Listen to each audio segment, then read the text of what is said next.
ولا حول ولا قوة إلا بالله العلي العظيم. So we spoke briefly about who is the Shaykh and the state of the Murid with the Shaykh. He talks after about حصول الربط, and we mentioned this earlier today, like love and humility. And he talks about the different states of the majalis, different gatherings. He says رحمه الله يحفظه: المجالس تكون على حسب ما خصها به الأعلى، فلا المجالس سواء ولا المجالسين سواء. المجالس من حيث الجليس. It means by that the gatherings of dhikr and the gatherings of the shuyukh and the gatherings in general vary. They vary in quality, externally and internally. I'm going to explain this. They vary in quality externally, that it depends on whom you're sitting with. You feel presence in a majlis and not in another majlis because of whom you're sitting with. And where are you sitting with the one whom you're sitting with? And what's the hal of the person who is sitting with the one whom he is sitting with? And this leads us to talk about they vary internally. Because there might be 5-6 people sitting with the Shaykh, and each one has a majlis on his own. Each one has a gathering on his own. Each one has an experience on his own. Depending on what intention do you come with when you go to that gathering. And what i'tiqad, what you belief do you have in your teacher. And what state you are in. And what state you were in before you came to that majlis. What intention did you move with? And what intention did you sit with? And what intention did you have in mind taken from that majlis? So he says, فَلَا الْمُجَالَسْ سَوَاء. The one whom you're sitting with, the ones you're sitting with are not equal. Are not equal. Some people sit with Rasulullah sallallahu alaihi wasallam. Some people sit with an imam. Some people sit with Shaykh Arif. Some people sit with Wali Kamil. Some people sit with a Murabbi. Some people sit with a Murshid. Some people sit with a Murshid Kamil. And all of these maqamat Allah subhanahu wa ta'ala gives. وَلَا الْمُجَالَسِينَ سَوَاء. So the one whom you're sitting with, the ones you're sitting with are not equal, and the ones who are sitting are not equal. They're not equal in terms of their intentions, in terms of their belief, in terms of their capacity. Isn't it? Their hearts are like valleys.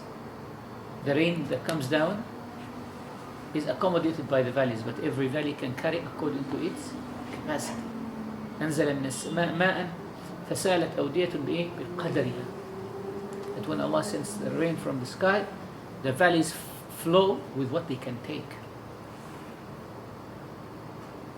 Shaykh Sidna al-Habib Abu Bakr used to say على قدر استعدادك يمتلئ زوادك. على قدر استعدادك يمتلئ زوادك. Like according to your preparedness, your buckets will be filled. Your heart, you need to prepare your heart.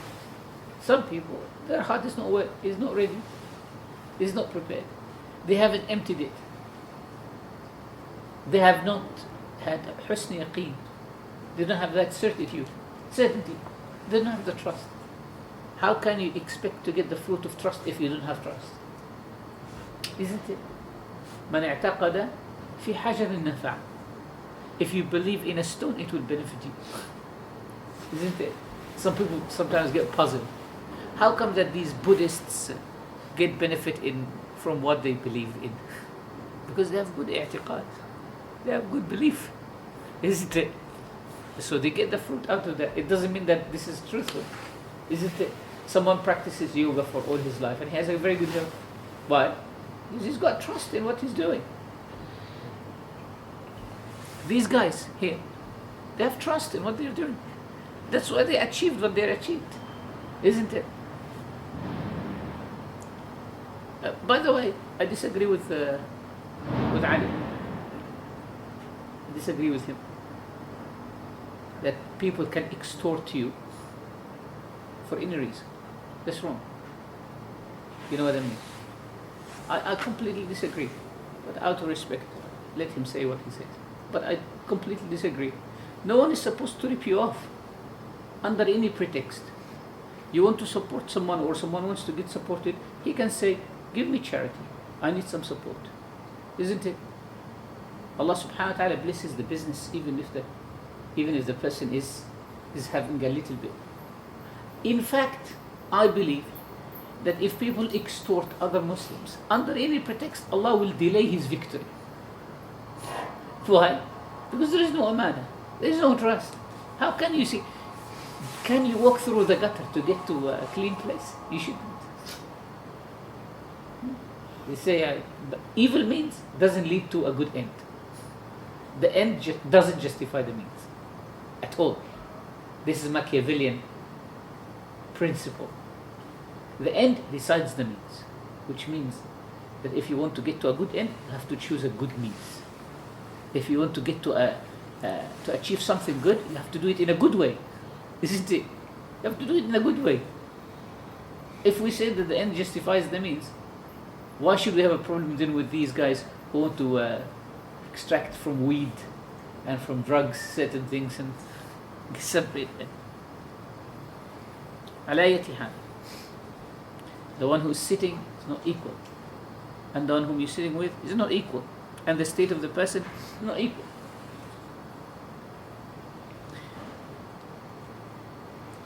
He says, رحمه الله تعالى, الله يحفظه, حفظه الله تعالى, he says, الحاجة للارتباط, the need for connection. He says, أمر الارتباط يحتاج إليه الجميع. But being connected to a teacher is something that each and every one of us needs. I'm always asked.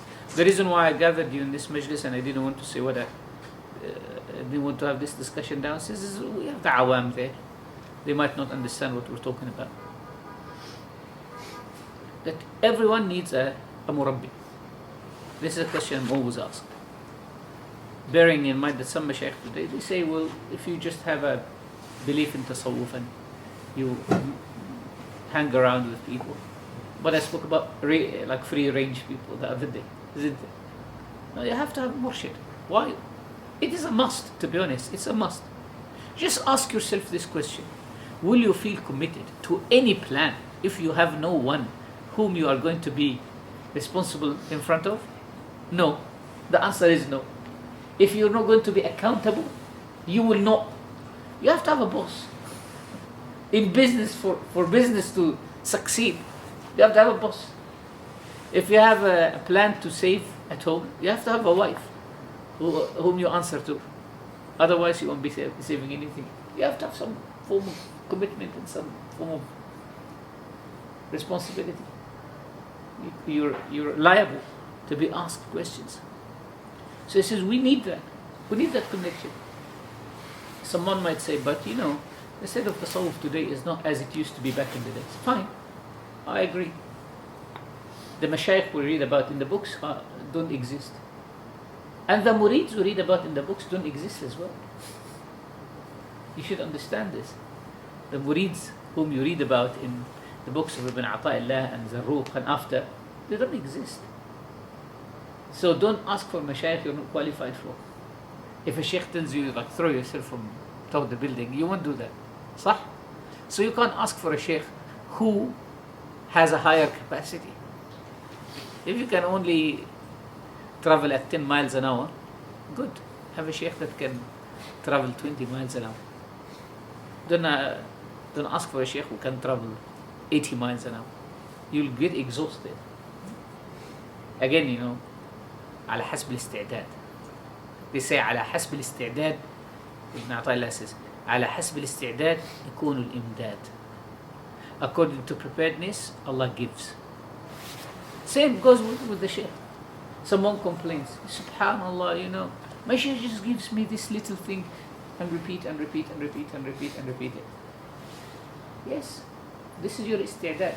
This is what you're good for. This is what will work with you. I read a story in Light in the Horizons. See the Harun Suzic first book about this Indian sheikh who used to tell his murids like to listen attentively. This was their awrad, to listen attentively to the very minute sounds in the world. And he tries. Right, 2 hours. That was their word. So someone, one of the brothers who happened to be in this majlis went back to Habib Ahmed Mashur al-Haddad. I said to him, I attended with this Indian sheikh and he was telling his murids to do this. It's nonsense. He said to him, no, this is called shoghl. They call this shoghl, keeping someone busy. He said the word for some murids is just to keep them busy. There's a word. It's a word, because otherwise he'll be causing so much havoc. You know, like a child, you give him something to do. So for some murid, you might say, this thing that I'm doing is meaningless. No, it is meaningful for you. Isn't it? Like you might give a word to a murid, just to go, to climb 10 floors and come down twice a day. By that time he becomes exhausted and he goes to sleep. Because if he doesn't, he will use this energy in something else. That's his word. SubhanAllah, this is a very interesting story, even though its time is not here. But it's a very, very interesting story. It just shows you how the Shaykh used to deal with some students. Habib Ahmed bin Hassan al-Attas. You know Habib Ahmed bin Hassan al-Attas? The author of some of the books, and he's the grandfather of Habib Hassan, the one you have in Singapore. Habib Ahmed, he's Sahib al-Ratib. He's the author of the Ratib. He died in Farayda. Habib Ahmed bin Hassan al-Attas. He said, we came to the house of Al-Habib Abu Bakr al-Attas, and he left me from the morning to Dhuhr, knowing that we are out in the sun. It's very hot. And he wouldn't talk to us. And then he would open after that. After what? From morning till Dhuhr. And he said, I wouldn't go. I would stay in my position. So he said, and if he comes to our house, if he comes to our house and knocks the door, that's who? That's Al-Habib Abu Bakr al-Attas. And knocks the door and no one says anything to him, he will leave right away. He will leave right away. What is he teaching? He's teaching the student to be what? Patient. So another Sayyid Ali ibn Abdullah al-Saqqa, he went to his teacher, Sayyid Abdullah ibn Ali al-Aidarus, you know, the father of Sayyid Muhammad ibn Abdullah al-Aidarus, the author of some of the books as well. Idhaa, Asrar Ulum al-Muqarrabin. He was a great Arif Billah from the 11th century in India. So Al-Habib Ali ibn Abdullah al-Saqqa went to his sheikh, knocked the door. They told the sheikh, he said, leave him at the door. And he allowed people to come in one after another, and he's leaving this Sayyid at the door, one after another. He said, until everyone is there. They had the majlis, they relaxed, nasheeds, talks, and the Sayyid is where? At the door. Lunch is served, and the Sayyid is at the door, and people had their lunch finished and left. Then after the lunch, the Shaykh asked, is the Sayyid still at the door? He said, yes, he is there. He said, okay, take this water where people wash their hands. You know, after lunch, everyone washed their hands, and dirty water is in a bucket. He said, pour it on top of his head. Take this dirty water and pour it on top of his head. So they did as he told him. And he started to take taking the water, rubbing it in his clothes. And he said, this is a trace from my Shaykh. This is a gift from my Shaykh. He said, what is this? He said, barakah from the Shaykh. He said, now let him in. So he came in and he sat with his Shaykh. And he said, now you're ready. Now you're ready to come. Again, Al-Habib Ahmed bin Hassan Al-Attas used to test people with people. He used to see in them some form of arrogance. So you have to break that, isn't it? Some form of arrogance, he has to break that. Al-Habib Abdurrahman Al-Mashhur, a man came to him to read, a student. So he said, before you sit for the dars, go and buy this for my family from the market. So he sent him to get some stuff. Buy this and buy this and buy this and buy some meat. He said, okay, can you give me a bucket or something to put the meat in? He said, bucket? You've got big sleeves. You put the meat inside. They came. Bought the shopping and he came, gave the food. And he said, now you can, now you're ready to read. Now you're ready to study. A lot of people want to study and they don't realize that sometimes ilm, theoretical knowledge, can increase their arrogance. They need to break their ego first. You give them some ilm and they become, mashallah, Shaykh al-Mashayikh. This is Shaykh al-Mashayikh. And very soon, he thinks that he's even higher than the one who taught him. And he said, this Shaykh, yeah, he was my Shaykh. But alhamdulillah, I finished it. I took everything that he has. La ilaha illallah. He took everything that he has. So it's very, very important to connect. Why? Because no one can uproot your arrogance. Today we were listening to the dars in the masjid. And you know the Shaykh thought that I'm Ajami, that I can't speak Arabic. Did you notice that? Yeah. He thought that.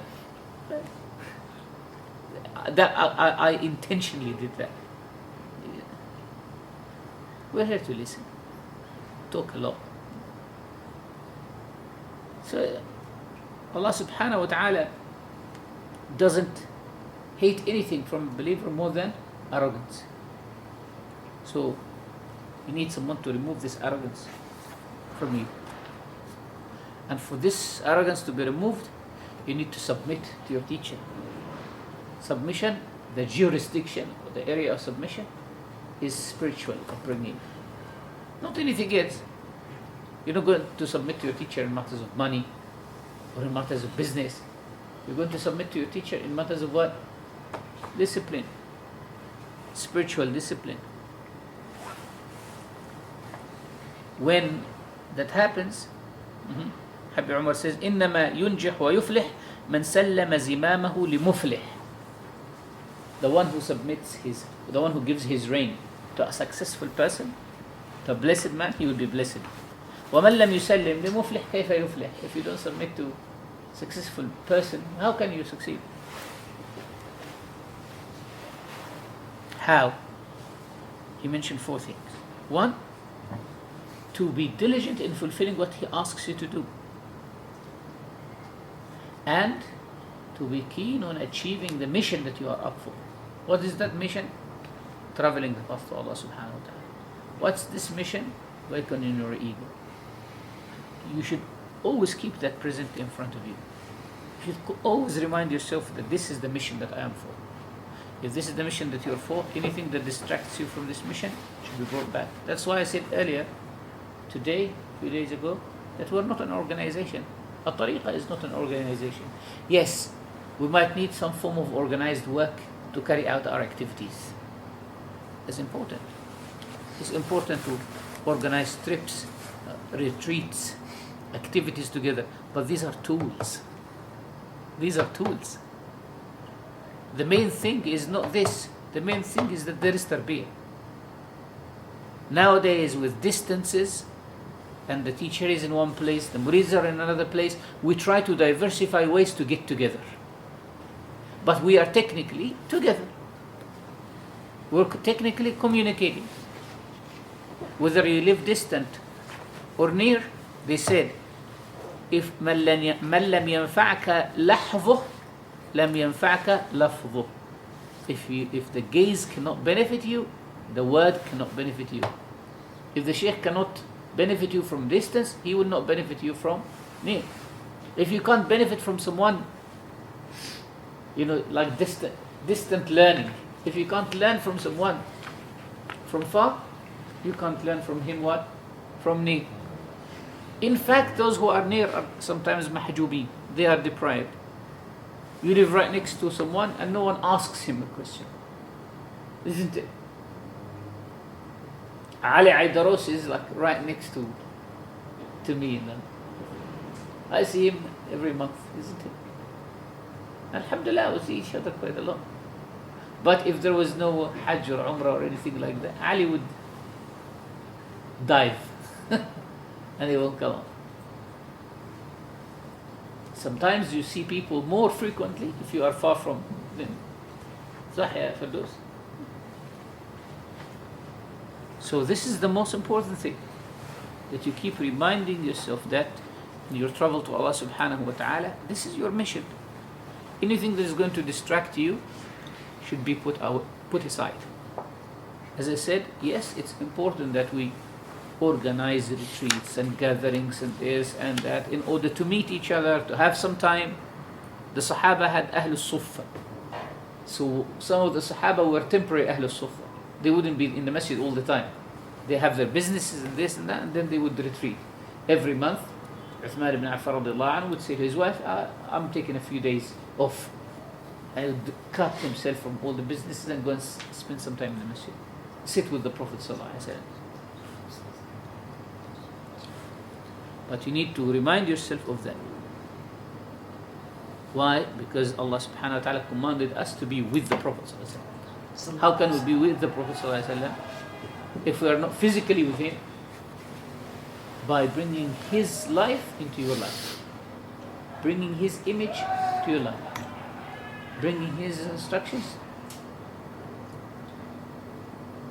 so that in any situation you ask yourself, how will my teacher be happy with me in this situation or not? And if you bring this type of consciousness, this type of awareness, then you are bringing the consciousness about, will Allah be pleased with me or not? Because remember, you can't just say to yourself, will Allah be pleased with me? It's too much for your mind to think. Isn't it? Is Allah going to be pleased with me if I do this? Well, you might justify that to yourself because you can't visualize. But if you say, will my teacher be upset with me? You see his face right away. Isn't it? Sometimes you think, if I do this, my father will be upset with me. Why? Because your father is someone you can visualize. Now, your relation with your teacher is not a relation of dunya. His happiness and his sadness, his frustration and his happiness with you, his pleasure and his frustration is linked to your actions, not linked to your person. I once asked one of my teachers, Sidi, when do you get upset? He said, I don't get upset. I said, well, when you get happy? He said, I don't get happy. I said, what do you do then? He said, I'm balanced. I don't get upset with anyone, and I don't get very anxious and happy about anyone. Live without expectations. Your Shaykh has no personal expectations from you. He just wants you to be who you're supposed to be. He wants you to travel to Allah subhanahu wa ta'ala and to be successful in your life. Even if you don't mention him, fine. That's not an issue. SubhanAllah, I used to say that to the students. Listen, I'm doing my awrad whether you are here or you're not here. If after Salat al-Fajr you come to my house, you'll find me doing my work. Even in bed. Even if I pray Fajr and go back to bed, I'll sit in my bed and do my awrad. So whether there are 10 people doing the awrad, hey, 100, no problem. 1, doesn't matter. Same. It's the same. قالت الأعراب آمنا قل لم تؤمنوا ولكن يمنون عليك أن أسلموا قل لا تمنوا علي إسلامكم بل الله يمن عليكم. When the Bedouins came to the Prophet they said, well, now we are believers, we are with you. He said, no. Don't be so ecstatic and think you're doing something. You should be thankful that Allah subhanahu wa ta'ala allowed you to have this honor. Yeah. I remember said that to you in Husna class. One of my teachers said, Shaykh-Seeker, Rahmatullah alayhi. He was a man of Quran. He died in the second rak'ah of Salat al-Fajr in sujood. On Yawm al-Jum'ah. In the Fajr of Yawm al-Jum'ah. He was 83. When I used to go to Egypt, I knew that the Sheikh loves shawls. So I used to go to a specific place and buy shawls and gifts for him. And the Sheikh used to be very embarrassed when he accepts my gift. And I used to give it to him with a lot of like fear that he refuses my gift. And I used to say, Sidi, you are doing me a favor by accepting my gift. Remember that Cain killed Habib. Why? Because the fire came and took the qurban of Habib, isn't it? So if Allah accepts your sadaqah, you're good. It means your application has become successful. When you make a charity, it's an application of closeness and proximity. But if it has been refused, it means you deny, reject it. So, say that to yourself, that your teacher is with you. Ask yourself that question all the time. Will this be a good thing? Will this be a bad thing? The purpose is to bring yourself some awareness. It's not anything to do with the teacher. It's to bring yourself some awareness. Why? Because if you bring yourself this awareness, okay, I have accountability. I'm accountable to my teacher. If I'm accountable to my teacher, and he's present, and his image in front of you, what happens? You'll be ashamed of doing something bad. Why? You're about to open your computer and see something bad. And then all of a sudden, an image comes to you, your teacher.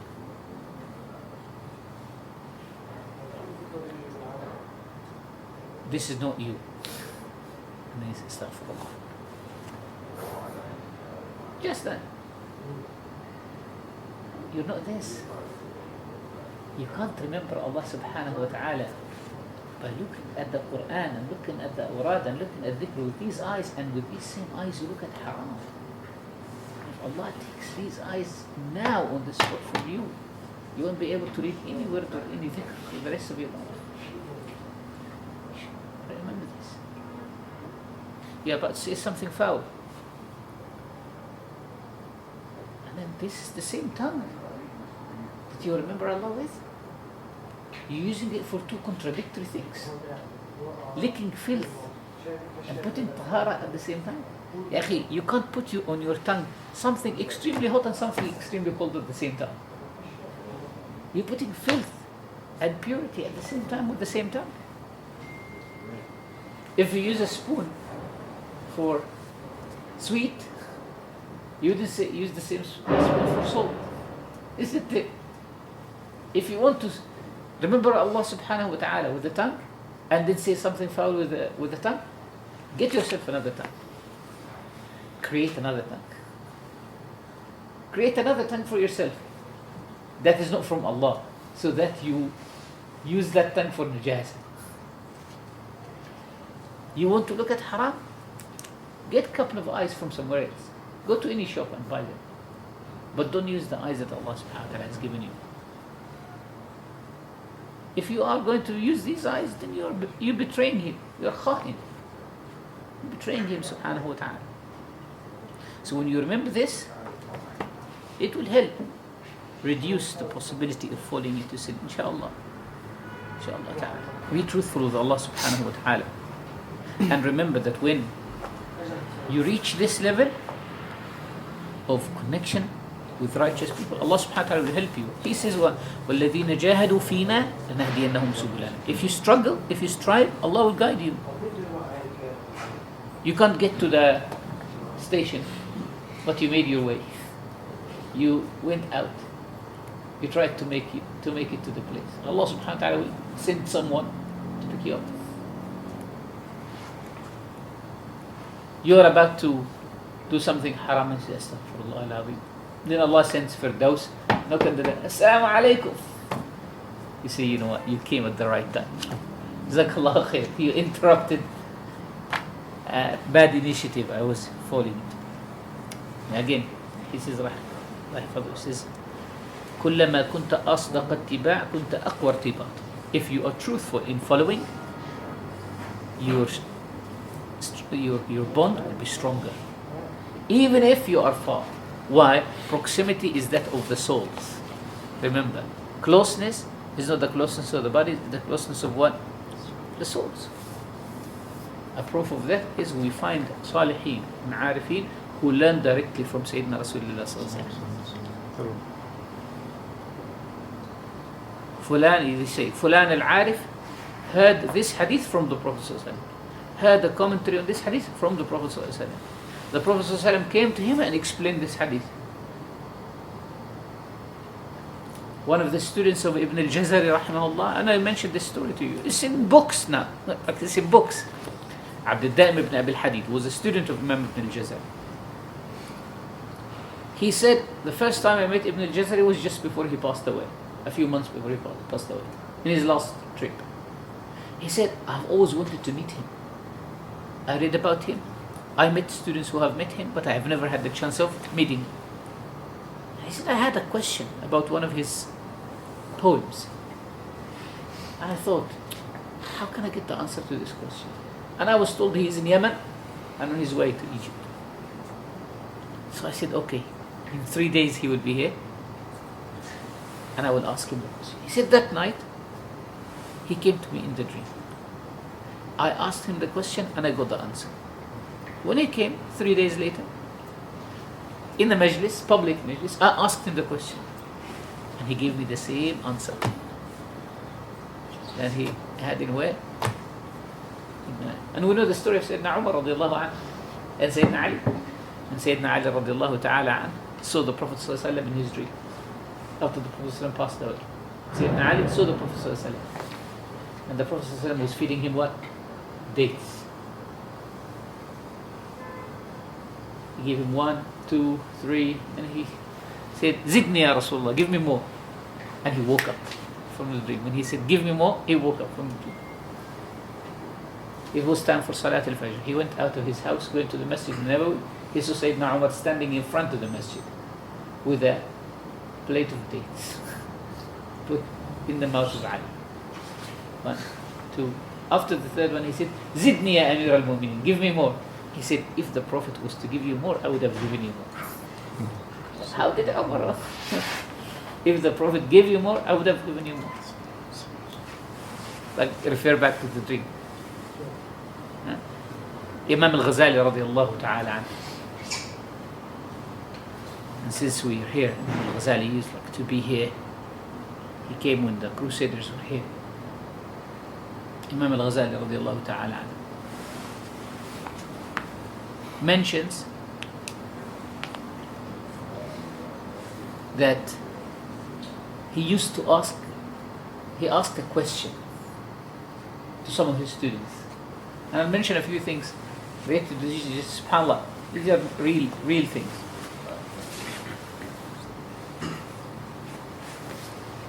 He asked a question and one of his students kept thinking about it.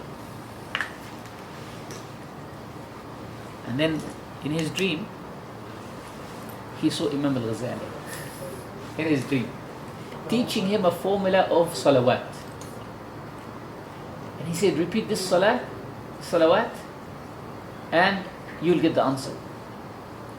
So he kept repeating the salawat, and then subhanAllah, he found the answer to the question. So he came back to Imam al-Ghazali in reality a few days later. He said, you know the question you asked me a few days ago? He said, He said, I found an answer for it. Okay, in front of everyone. So he related the answer. And the Imam said, MashaAllah, correct answer. He said, you see? He said, but don't forget the one who taught you the salawat. This is Al-Ghazali saying that. Don't forget the one who taught you the salawat.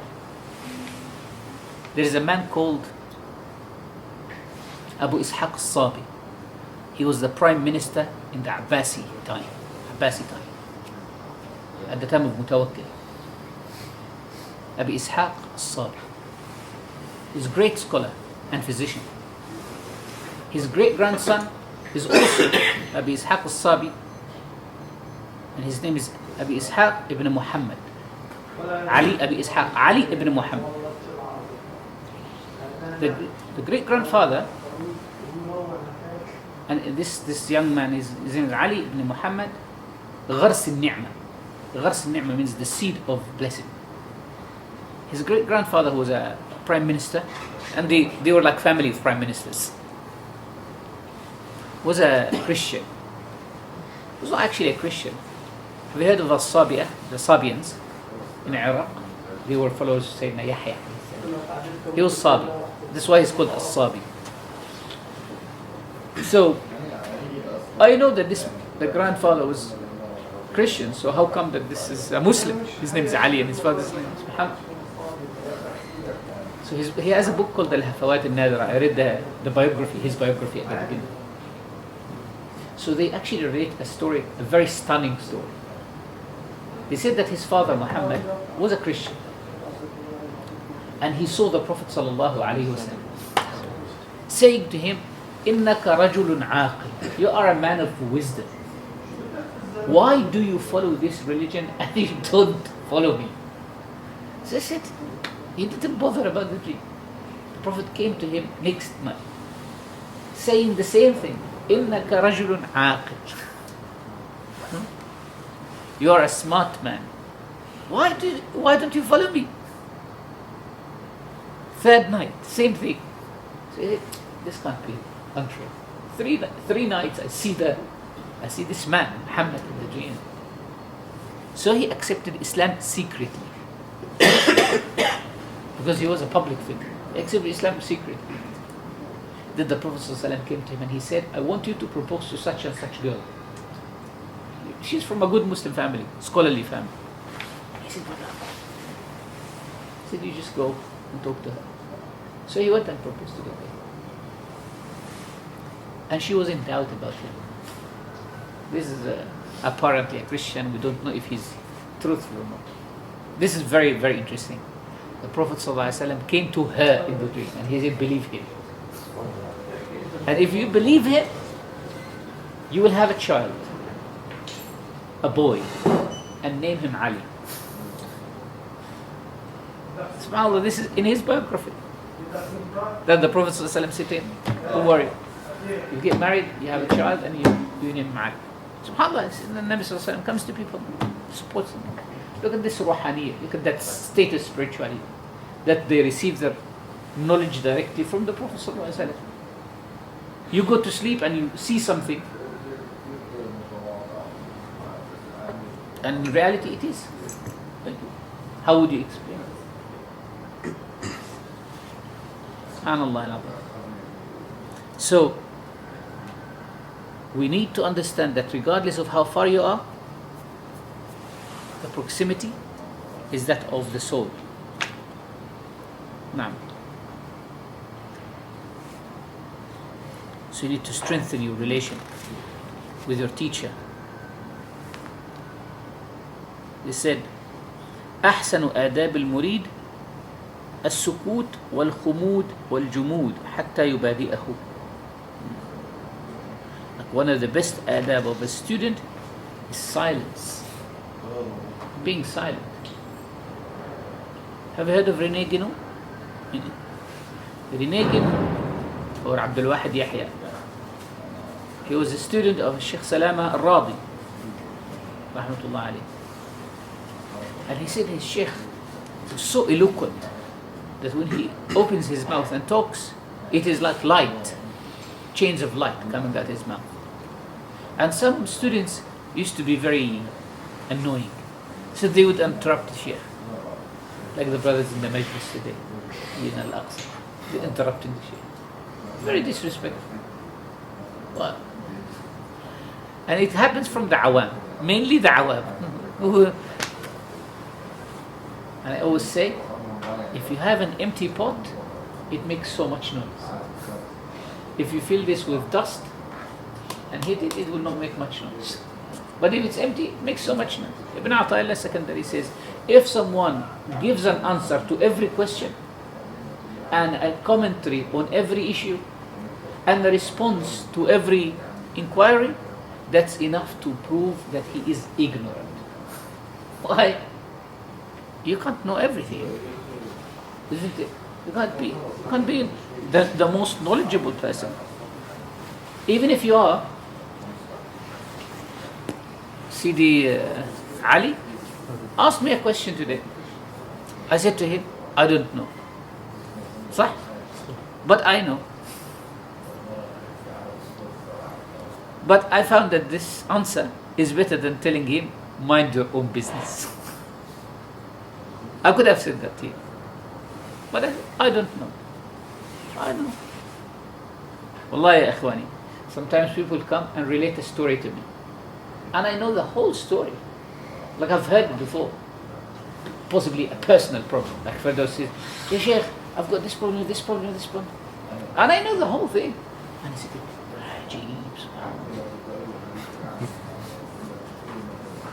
why should you make the person think that you know? You don't have to. And I don't ask people about things that relate to their private life. And you shouldn't. The reason why I said to you, I don't know, because the reality is, this issue that you asked about is not practically going to lead to anything. If you see, the core of the matter is, if someone is teaching, giving some knowledge, take the knowledge that they have. Walhamdulillahi Rabbil Alameen. Whatever is internal, that's not our business.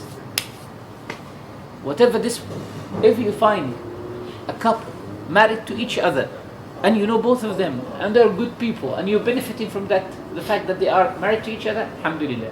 If they decide to get divorced, you keep good relation with both of them. Sah, Sidi? We had a discussion like this today. I know a couple, very nice people, mashallah, very, very nice. And I respect both of them. Whether they're married or they're not married. Fulan divorced Fulana. That's not my business. Why should I ask him? Or why shouldn't I ask her? What was the problem? If they come and consult me, sometimes the husband and wife consult me and none of them knows that I know or that the other is actually involved in consultation. Why should they? Why? You have a trust to give advice. Sah? You give the advice and forget the details.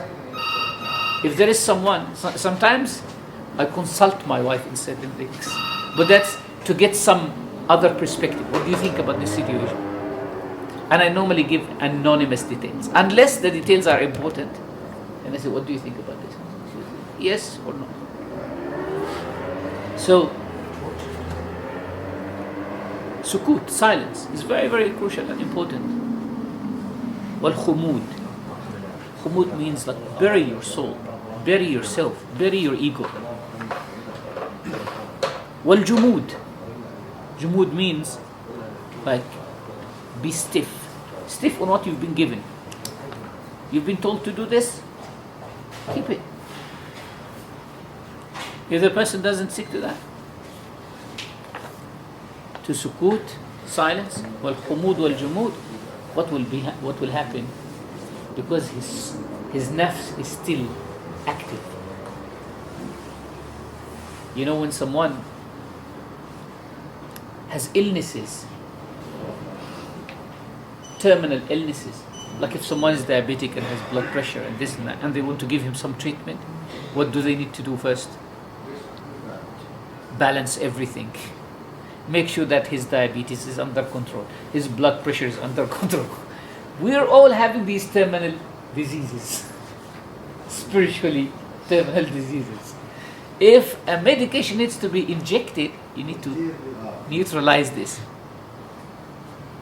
There is a difference between someone shouting at you with intention and someone doing that for his ego. the mawahib, the outward is the same, but the inward is not. Someone, for example, back in the days, someone has, I had an auntie who used to do a lot of traditional medicine, but not that type of Singaporean traditional medicine. Her one was a bit more advanced than this. I'm being sarcastic. Right? So if you come to her and you have a problem with your molar teeth, they might give you some massage or something. Her massage was to slap you. To give you like a good slap. If she slaps you and you feel the pain of the slap, you forget about the pain of the molar teeth. That was her principle in life. That's his methodology. You become distracted with the pain, then you forget about the other. She used to be like this. I think it's like a very strong woman. So, if you look at this slap and you look at someone slapping someone else, it's the same. But her intention is what? Is to treat you.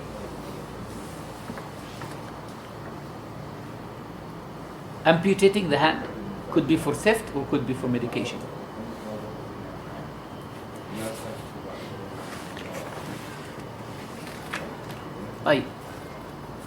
How do we deal with this problem? The problem of how do I understand if something apparently doesn't go in line with what I want? Why is my teacher shouting at me now? I haven't done something wrong. Possibly I'm shouting at you to teach someone else something. Isn't it? Possibly I'm highlighting something at you, but you are not the one who's meant. So how would I then tell myself, there is a wisdom, there must be a wisdom. Remember the story of Al-Khidr and Musa. This story is very significant. Al-Khidr was killing a child. And Musa alayhi salam, we remember what we said about Musa alayhi salam. Musa alayhi salam was the most knowledgeable man at his time. There was no one greater at the time of Musa alayhi salam than Musa. The most frequently mentioned individual in the Quran, more than the Prophet sallallahu alaihi wasallam. The man with the longest patience you can think of. He had to deal with Banu Israel. If people don't understand that, subhanAllah, the Prophet sallallahu alaihi wasallam said that Musa alayhi salam was very patient. They said all sorts of things about him. He had to be patient with Fir'aun. He had to be patient.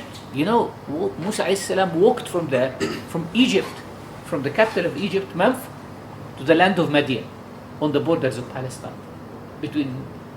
Some commentators say it's in Jordan. On foot.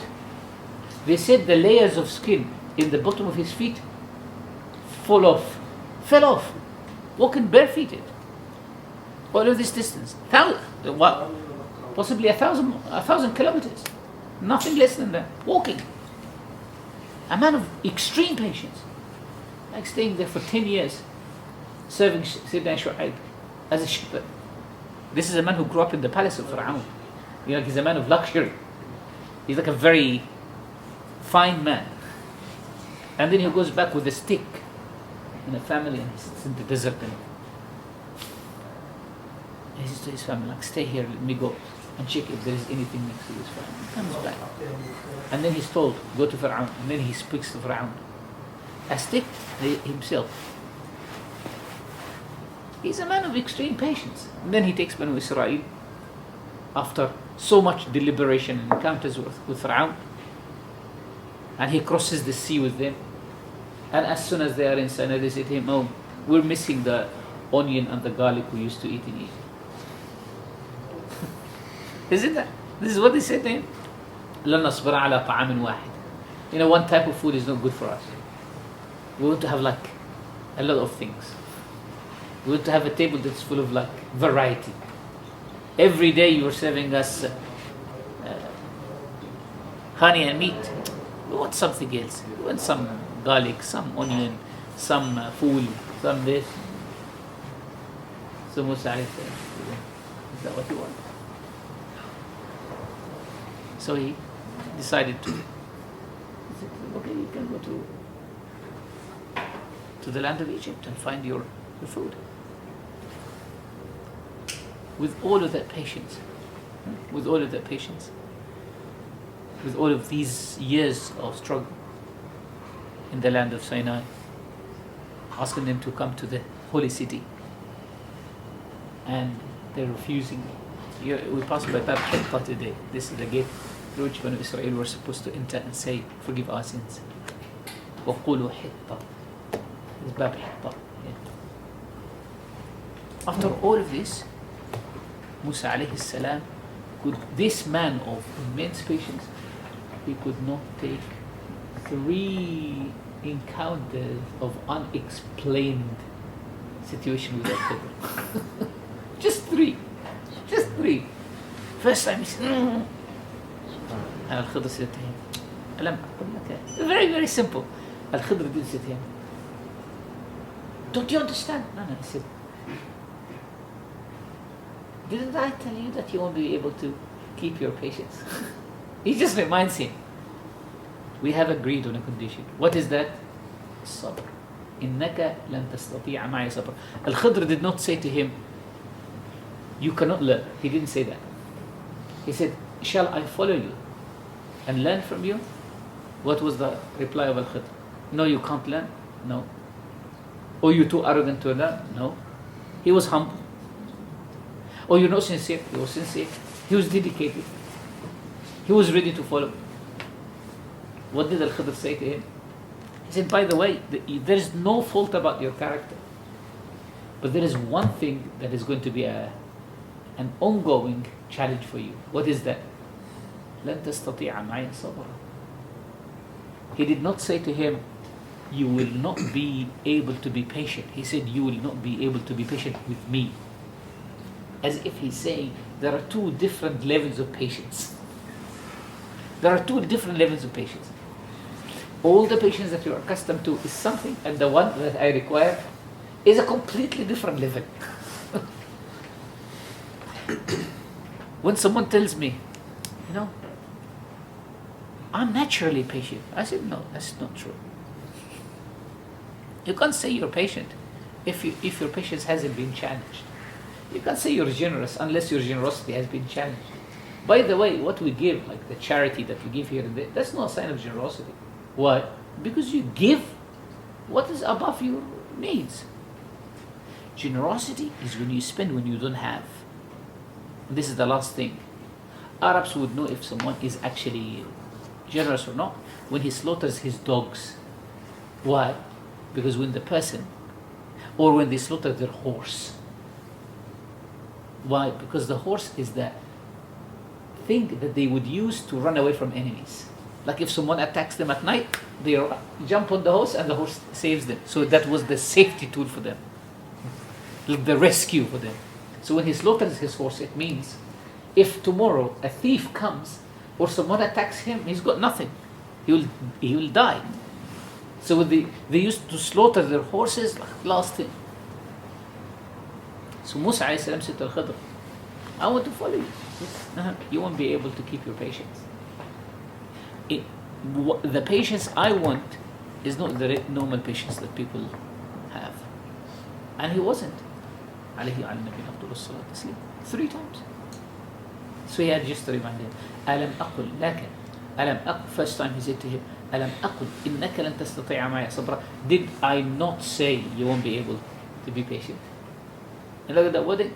Did I not say you won't be able to keep your patience with me? Next time he said to him, did I not say to you? First he said, did I not say Alam aqul innaka lan tastati'a ma'ya sabra? Second time, Alam aqul laka. Didn't I say to you that you won't be able to keep your patience with me? And Musa alayhi salam replied, first time, he said, well, I forgot. You can't keep forgetting.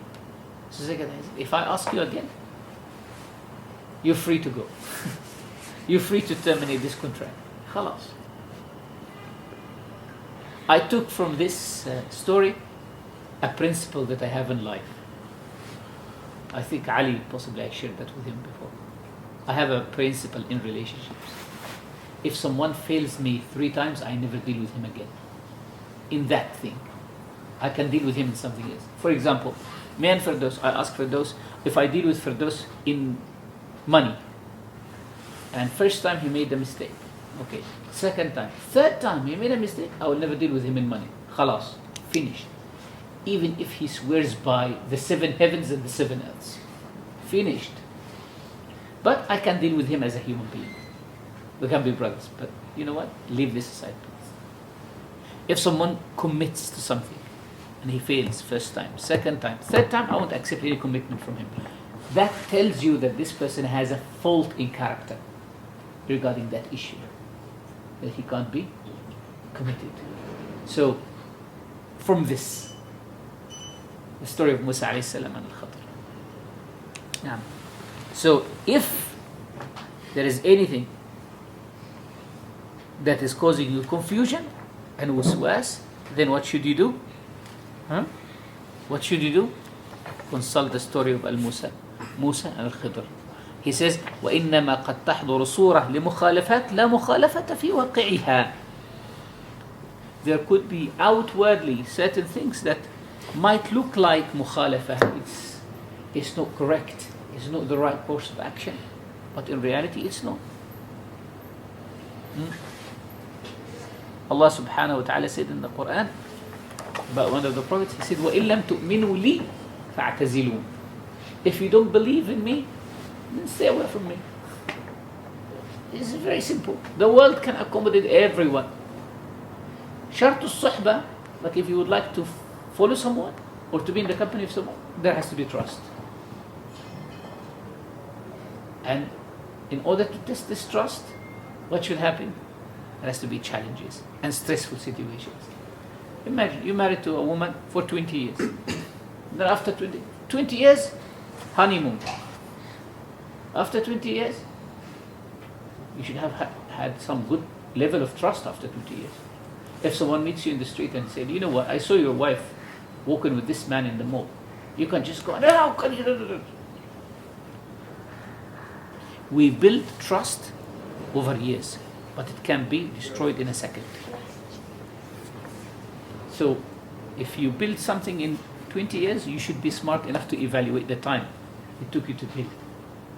So if there is a challenge, you should be very cautious about it and not take things lightly. Allah Ta'ala a'la wa a'lam wa sallallahu alaihi wasallam. What's the time?